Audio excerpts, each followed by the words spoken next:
Okay, this is a presentation for Group 3's programming project, QuickChat. It's broken down into 3 parts. The first part is a consumer presentation. The second part is a technical presentation with the technical details. And the third part is an example of it being run on an emulator with debugging output, and it kind of follows with the technical presentation. So first up, the consumer presentation. All right, QuickChat is a peer-to-peer chat application, and you may be asking yourself, what does that mean? That means instead of you being connected to a central server and everybody else connecting to that central server, you are connected to the people that you are chatting with. And this has some significant advantages for you. First thing, in order to use QuickChat, you don't need to sign up for anything and you don't need to sign into anything. All right, you can set up a chat room in seconds. As long as your phones can connect to each other, it will work. So what this means is, if you were someplace where you didn't have any internet access, or the internet access goes out at your house, but you are still connected to that access point, so you're all on the same local network segment, you will still be able to talk to the other people using QuickChat in that particular scenario. It's designed to be simple. The user interface is minimal, and as such, it ends up being really small. It does not take very long to download and install QuickChat, and you'll notice that it doesn't even prompt you for all the random kind of permissions that you end up with in other chat applications. It is text, peer-to-peer chatting, and that's all it does. You don't have to worry about it having access to your photos or anything else like that. And the last thing is, by design, you are chatting in a group. So whichever peers you're connected to, that's the group of people that you're going to chat with. And because QuickChat is really designed to be used on a local network, those groups tend to make sense. It's the other people in your household, it's the other people you're sitting around a restaurant with, it's the other people in the classroom that you're at. Those are the ones that you're going to want to converse with, and setting up group chats in QuickChat in order to be able to do that is easy. So what you're going to notice when you start up QuickChat for the first time is that there's 2 screens. You have your main chat view. It says QuickChat at the top. You'll see it over here. All right, it has a big old setup button at the top. Down here will be what's currently being chatted about. All right, so any text that's going back and forth. If you hit the setup button, you'll be taken to this other view. This is your setup view. Inside here, it's going to tell you what your IP addresses are. Now, all an IP address is it is a way for people to get in touch with you. All right, it's your address for your particular phone on that network. You may be on multiple networks, so you may notice multiple IP addresses listed here. You're going to want to use the one that is consistent with everyone else. All right, and then lastly, you'll notice your peers. If you are connected to other people, you will see them listed down here. When I took this screenshot, it wasn't currently connected to anybody else just yet. And then the same directions that I'm giving you, you will find here every time you start up the setup screen. So it tells you how to do it. The cool thing is, just by starting up QuickChat, you already have a chat group. You're the only person in it, but you have it.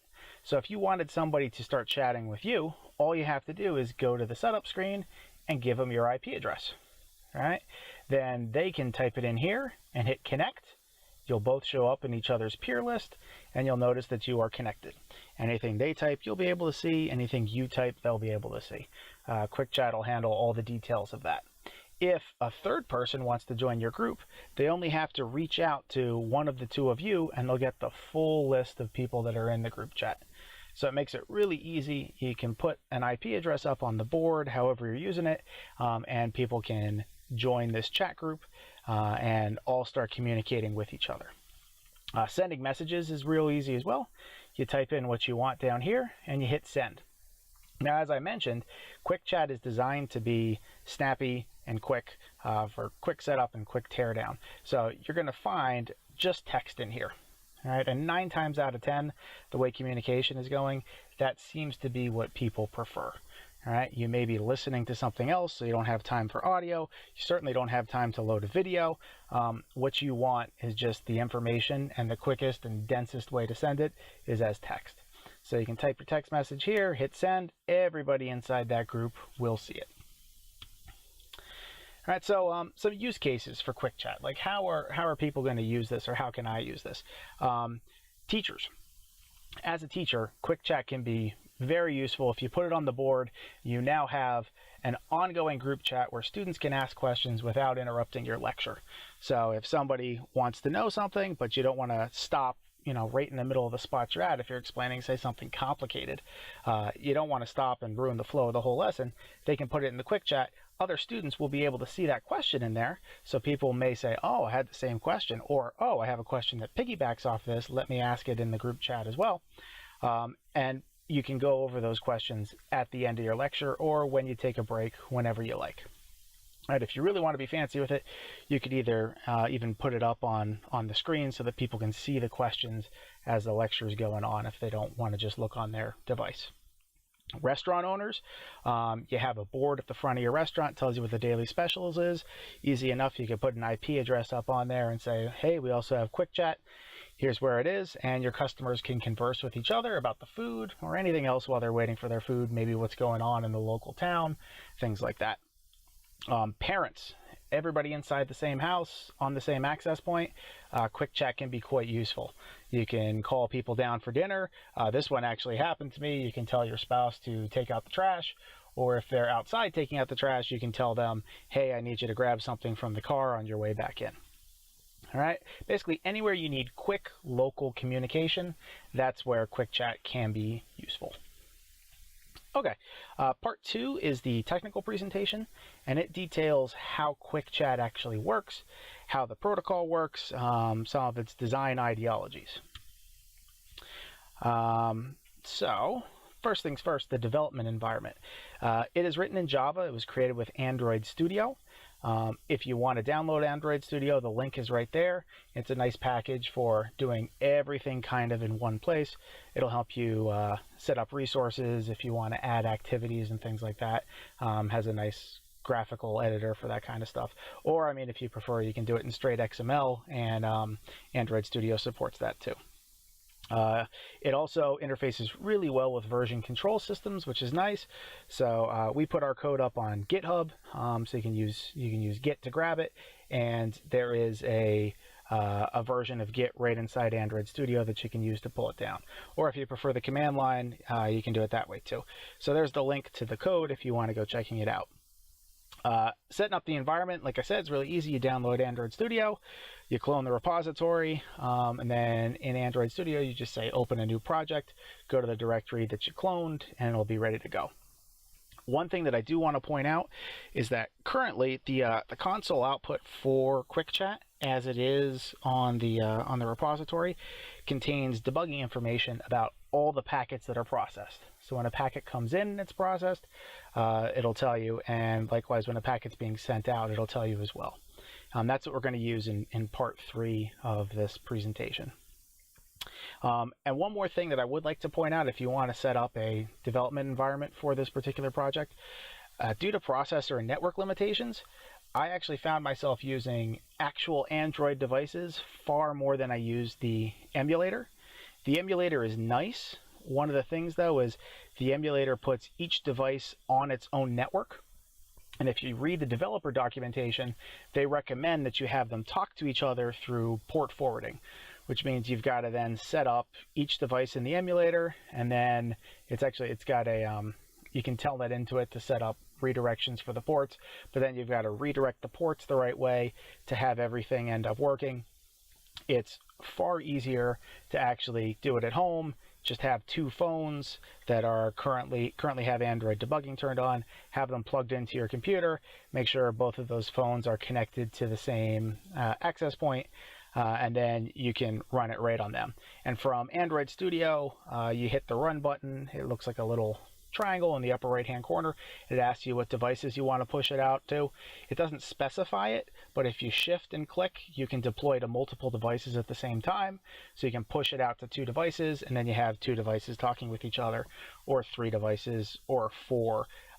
This is a peer-to-peer networking application, so when I was developing it, what I ended up doing is taking basically every Android phone I had in the house and setting up a USB hub and plugging them into that so I could see how it works with multiple clients. Okay, so here's how the code actually breaks down. If you look at the classes, there's 3 main classes. 2 of them are activities. There's main activity, which is the default name for the activity that a user sees when the project first starts up, or when the application first starts up. And what our main activity does is it gives the user the option to go to the setup activity with the setup button at the top. It gives them a text view of what's going on with messages that have been sent. And it then also allows them to send a message by having a spot where they can enter a message and a send button. One thing to note, if you look at the code does have some specialization, or not some specialization. It does have a function inside it, basically to hide the keyboard after somebody hits send, because that doesn't happen by default. And it also has a refresh view method so that other classes can cause the main activity to refresh its view. So basically when you receive a message, the network class can say, hey, refresh the main view. I want to display this message you just received. Setup is the other activity. Setup basically allows the user to put in an IP address, connect to that IP address, and get that peers list and basically do the peering process. We're going to talk about the peering process in detail when we talk about the protocol, but that is user initiated from this setup class. It also displays some information. It displays what your IP addresses are, and it displays what your current peers are.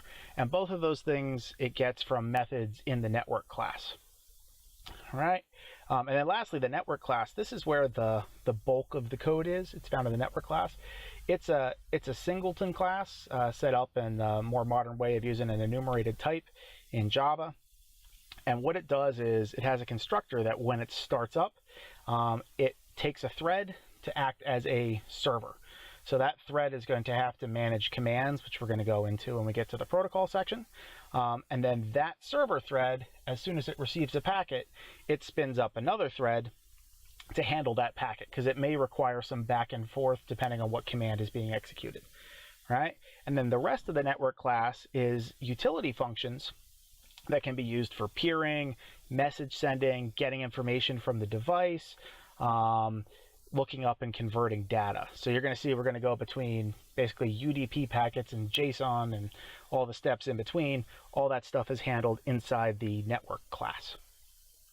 All right, and the network class is accessed inside by both of the activities, by both main activity and setup. All right, so here's our core idea with the network when we were designing this. It should be distributed. There should be no central point of failure, and likewise, there should be no central thing that can get overwhelmed. Right? To that end, it's pay to play. The client has to do the work.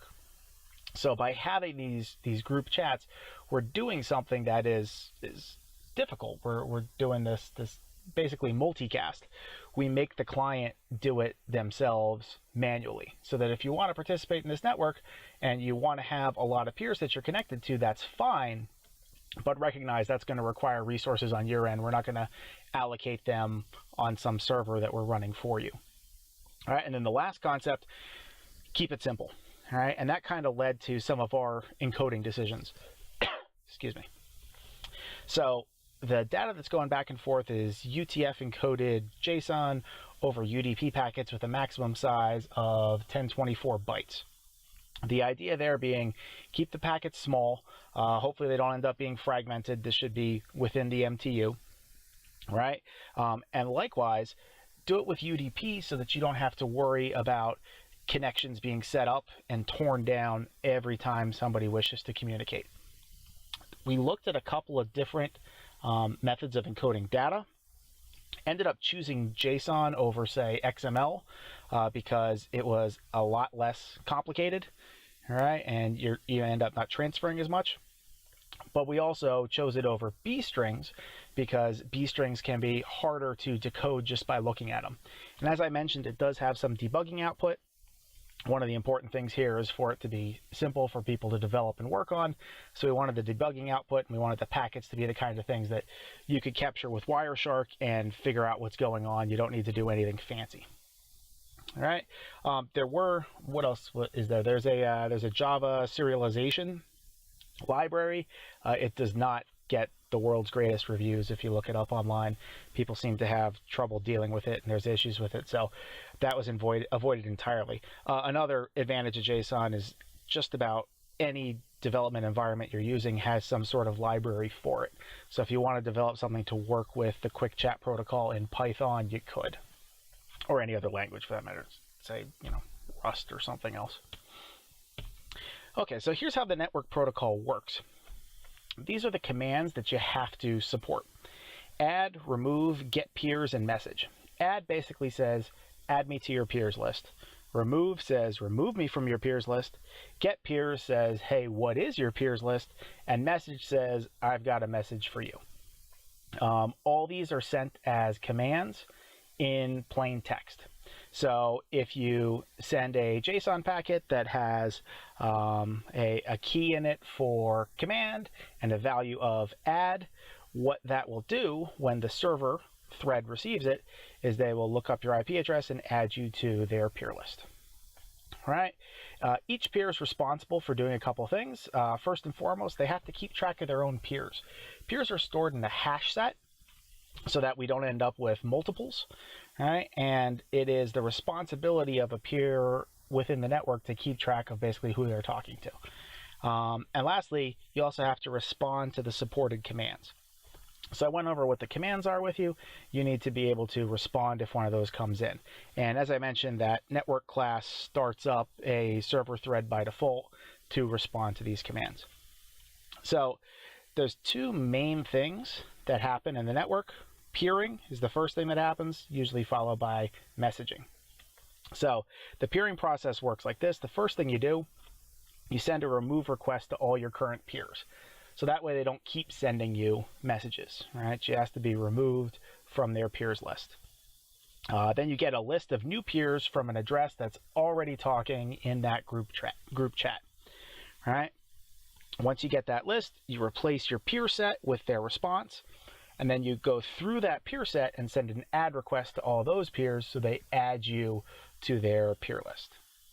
Right? You're going to notice that things like messaging and some other commands won't work unless you're in somebody's peer set. All right, they want to make sure that they're talking to you before they accept messages from you. The way messaging works is real simple. You send a message command to all the current peers in your list, and as I mentioned before, pay to play, it's your responsibility to do that. So if you have 2,000 people that you are sending messages to, yeah, that's going to take a little while. One good thing is Quick Chat tends to follow natural human communication techniques in that if you were in a room with 2,000 people, you wouldn't be able to make heads or tails of all those conversations anyway. So once a group gets large enough, it seems to break off into smaller groups of people conversing with each other. And that's just like I said, what happens in a room with people. You're at a cocktail party. You're going to end up with small clumps of people talking to each other rather than everybody talking at the same time. Okay, and that leads to the last part, which is the live demo with debugging output of how it all works. Okay, so as promised, here's an example of it running inside an emulator. The reason I'm using the emulator is so I can capture the screen and I can show you how it works and what's going on, and also so I can show you some output from it. So this is Android Studio. It's up and running, and it's also started up a Android emulator emulating a Nexus 1 API version 28. This will run on anything API version 15 or higher, which I think was the ice cream sandwich release of Android. So that being said, when we look at our messages are going to show up here under the Run tab. It'll give you debugging information about basically what's going on. So if I open up the emulator, you see it running here. It takes me to the main Quick Chat screen. If I go to Setup, it takes a little bit. It's not the fastest. All right, you can see I'm connected to the network that it sets up your Android emulator instance on already. Basically, one of these interfaces corresponds to the local interface for the machine that this is running on, and the other one is unique to this particular thing, and it puts them behind a router that it connects through. It's kind of hard to deal with, to be honest with you. But what I'm going to do so that I can show you how it works is this does have the server thread running, so it should be able to peer to itself technically, and that'll show you the peering process. I'd encourage you to take the APK, install it on your phone, install it on a friend's phone, and connect to it that way to see kind of how it works. But this way you'll get to see some of the debugging output as well. So from the setup page, it asks you to put in an IP address. I'm going to put in the, let's see, loopback, and then hit connect. Okay, so now I have listed inside my peers. All right, you are peered to 127.0.0.1, which is myself. I hit the back button. Once again, I apologize for the speed of this computer. This poor little guy's an i3. All right, and then you can type in your text messages. I'm going to say, hello world. Hit send. All right, and you can see that we received from 127.0.0.1 hello world, and that we sent out hello world as well. When you send a message, it puts the message you sent there with a text me in front of it. Excuse me, just so that you can see what you wrote. So let's look at all the output as to what happened when that occurred. So, all right, starting over here, you'll see that send JSON is our main thing that we use to encode JSON inside a UDP packet, and we ask to encode this string. So we want to send out the command get peers. Over here in packet to JSON, the person that we're connecting to received the command get peers. Now the server's always listening on this UDP port, 40941. It doesn't mean anything. It's just not a special port that I could use. It's the last one that was randomly assigned at some point. But it will always be 40941, so people know where to connect. So it received that request for get peers. It sent back this empty peers list. So it said, I don't have any peers right now. Here you go. And you'll notice that when the client, in this case, reached out, it reached out on port 53,577, and the server responds back on that port as well. All right. The client receives it. It says, okay, here is my, I've received this peers list. The next thing the client does is it asks to add itself. The server receives this add command and responds with a standard response, which is peer added, success true. So there is a response function in here. It has a success boolean in the beginning telling you whether or not it worked, and then a message about it. And then over here, our client received that message. Scrolling down, you will notice I get these skipped frames. It's just because of the speed of the computer that I'm emulating it on. All right, next thing, the one peer wanted to send a message. That message was hello world. The server received the message, hello world. It responds with success. That message was delivered. And then it puts the message up on the screen for us. So that's basically the back and forth for peering and for how a message is sent as well.